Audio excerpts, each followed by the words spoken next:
Trevor is a divorced man who lives alone in a small house in Hertfordshire. He is waiting for his daughter Maddie and ex-wife Jess to come home for Christmas. He had bought gifts for them, but Jess calls and says that her boyfriend has invited her and Maddie to his villa in Barbados. That's why they won't be able to come on Christmas. She promises that they will meet on New Year. Trevor agrees even though he doesn't want to. Then Jess tells him that her boyfriend has also offered to pay Maddie's college tuition fees. That's why Trevor doesn't have to worry about it. To save his pride, Trevor lies that he already has money and can pay it himself. At the same time, a postman gives Trevor a letter. This is a reminder of his unpaid bills. He leaves a voice note to Maddie. He says, "I hope you enjoy in Barbados," and he will miss her. Then Trevor goes to St. Aldwyn Primary School where he works as a caretaker. He starts helping Diana, the teacher, in the preparation of the school's Christmas nativity play. When he is working, the principal stops him and tells him to talk to her. Diana runs inside and tells him that her student's mother, June, has agreed to bring her 8-month-old child to make a baby Jesus in the nativity play. The principal smiles. She serves him a cup of wine in the staff room and says thank you for his service. She reminds him that today is his last day at school. When she asks him how long he has worked here, Trevor replies, 7 months. She replies, "It feels like years." The bell rings in the back room. Trevor opens the door and sees a baby in the carrier. He looks for his mother, June, but she is nowhere to be seen. If there is no other option, he takes the baby inside and sets it in the manger prop. The play starts and Trevor manages the backstage things. While working, he checks the tuition fees of the college where Maddie wants to go. The tuition fee is £9,000. That's when his phone rings. The caller introduces himself as Caesar, who is from the HR department of Grupo del Sanchez Romero. This is the new parent company of Houses Sitter Deluxe, where Trevor used to work. Caesar explains that he saw Trevor's profile on the employee portal, and he is calling because the employee assigned for a premium houses sitting job in London has been cancelled at the last minute. He asks, can Trevor do this job on Christmas? Trevor says he is not interested. Then Caesar tells him that he will get £10,000 for this job. And Trevor is so shocked that he drops a star prop on the stage in the mid-performance. Trevor says yes quickly. Caesar tells him that there will be an interview at that house at 5 p.m. As Trevor locks the school, he hears a child crying. He follows the sound and finds the same baby again. He looks for June's phone number and calls her.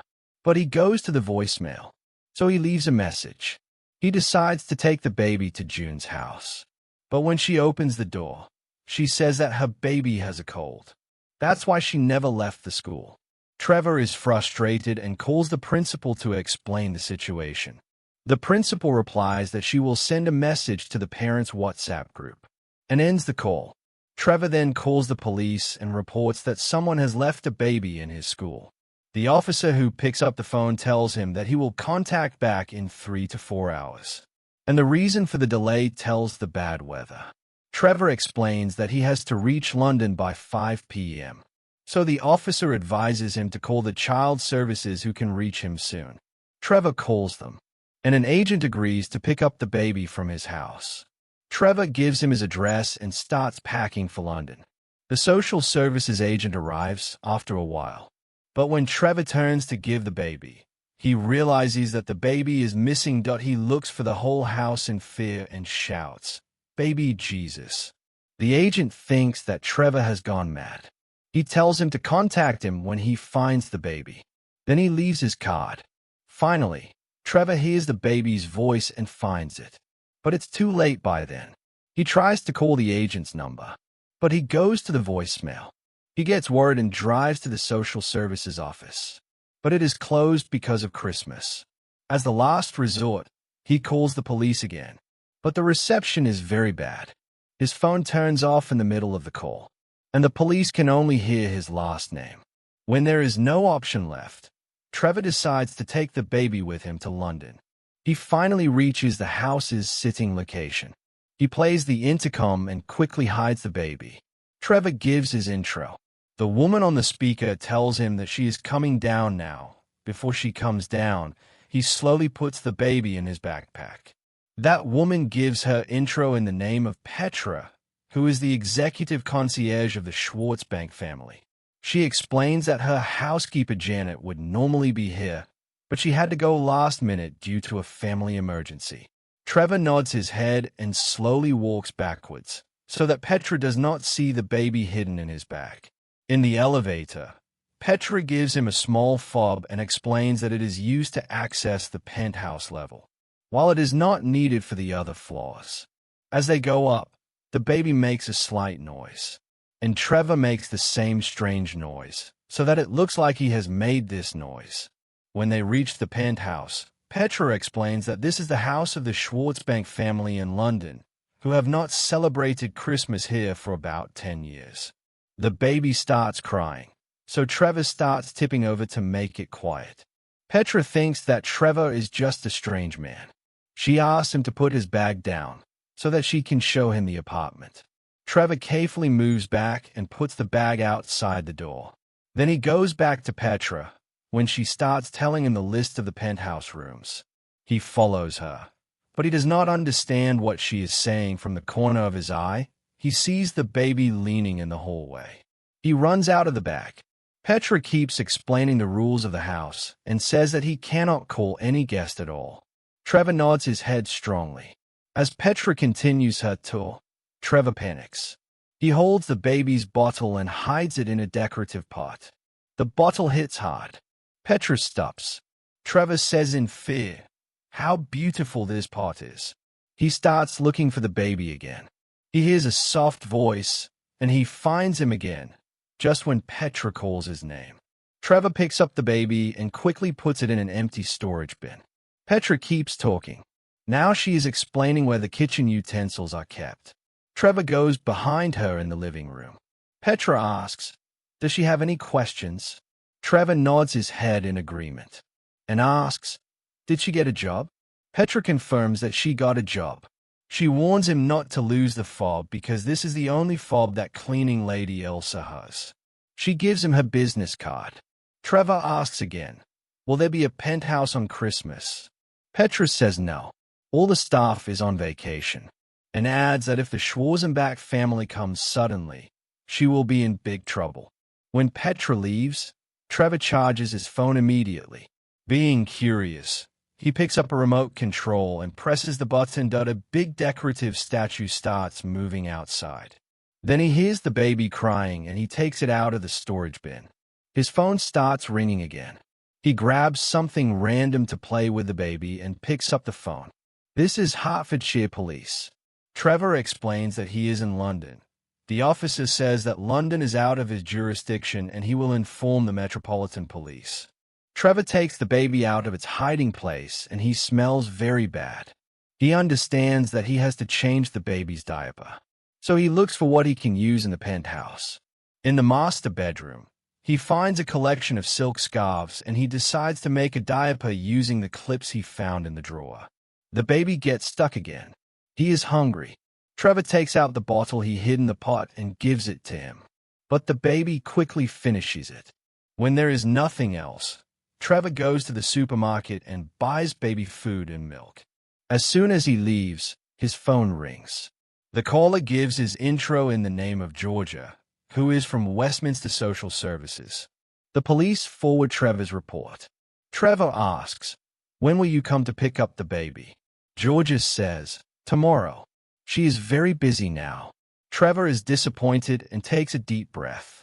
He comes back to the penthouse and wants to feed the baby, but the baby doesn't feel like it. Then Trevor smells bad. It's time for a nappy change. The baby urinates, so Trevor puts him to sleep and lies down. Around midnight, the baby starts crying again. He shakes him, pats him, hugs him. Nothing wakes. The crying goes on for a while. Finally, the baby burps and gives a big smile. Trevor puts him back in the basket, but as soon as he moves the door, the baby starts crying again.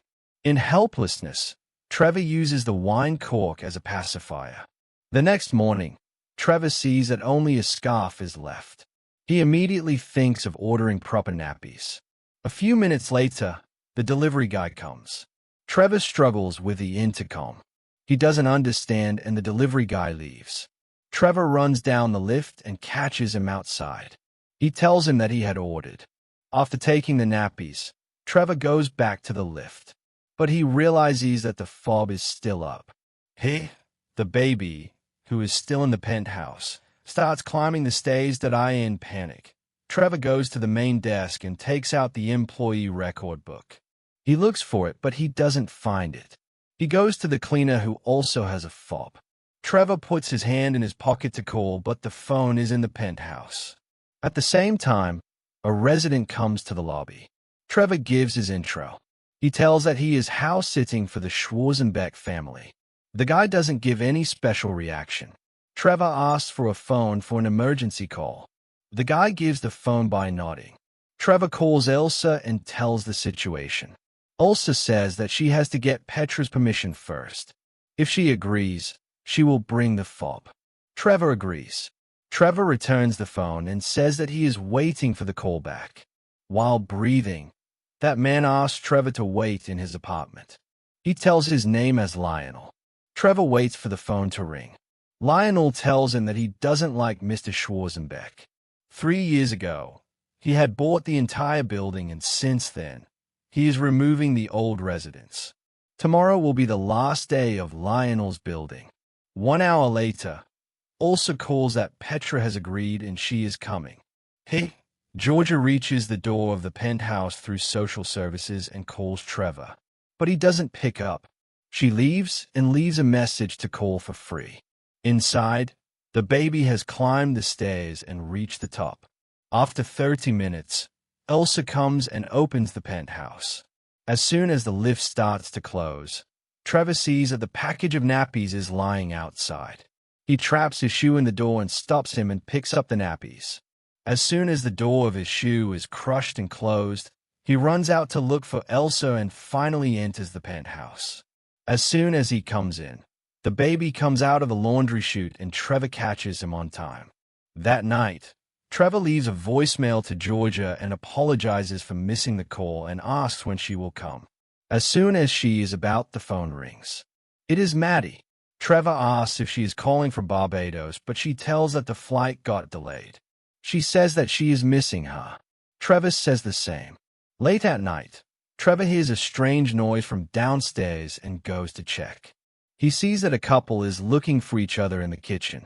Trevor asks how did they come inside. The woman says that she found a fob in the basement. She believes that they have been since their apartment was snatched and they just came upstairs to get food. As soon as they leave, Trevor stops them and tells them that he also has a baby which is not his. He gives them some baby food the next morning. Trevor wakes up from the cry of the baby. While feeding, Georgia calls that she will take the baby in the afternoon. Trevor notices his lost shoe and wears a plastic bag and starts working. While taking the baby for a walk, he meets a group of mothers.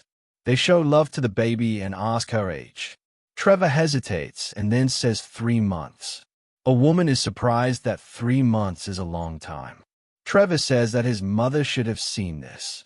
After an awkward silence, he leaves. Suddenly, Trevor sees his shoe in the middle of the road. He is happy and goes to wear it, but a dog grabs it and doesn't leave it. Trevor throws the stick and tries to distract but fails. Finally, he throws his other shoe too.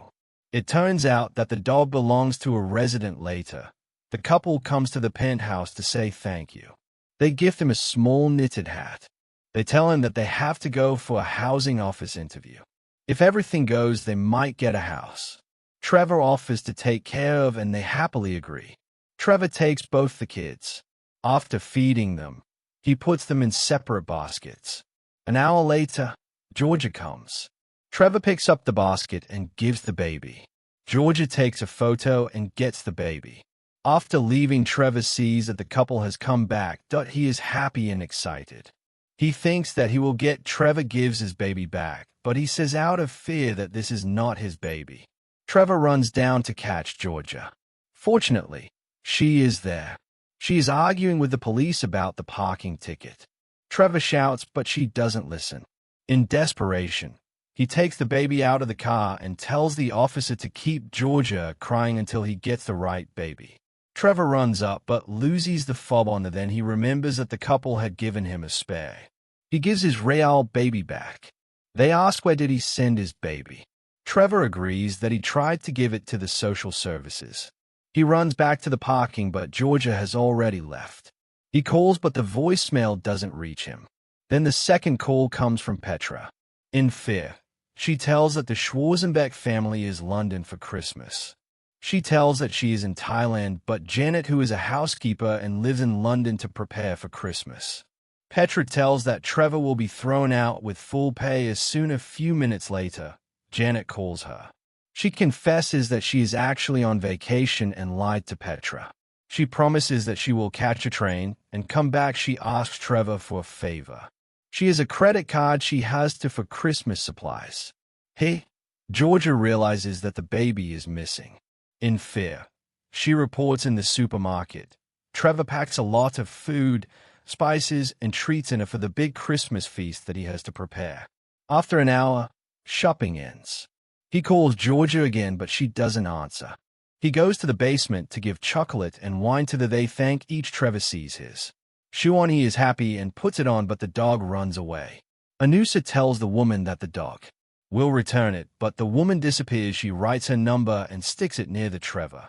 Brings the dog to the penthouse, but he starts making a to stop him from. Trevor uses a fob to distract him, but the dog swallows. Trevor lifts the dog in his lap and checks the dog thank you and hangs up. Then Trevor gets to the dog's owner, who says her name is Annabelle. Trevor says she is not in the penthouse yet. Annabelle asks when will she return the things and says maybe in 2 to 3 hours. 1 hour later, the penthouse is delivered. Trevor assembles it and decorates it with then he the dog for a walk, and finally the dog poops. Trevor gets a poop bag on his collar and picks it up with a fob. When the lift opens, Annabelle is waiting. She smiles at the dog and asks, "Did you your work?" Trevor shows her the bag and she thanks. She asks, "Are you going up?"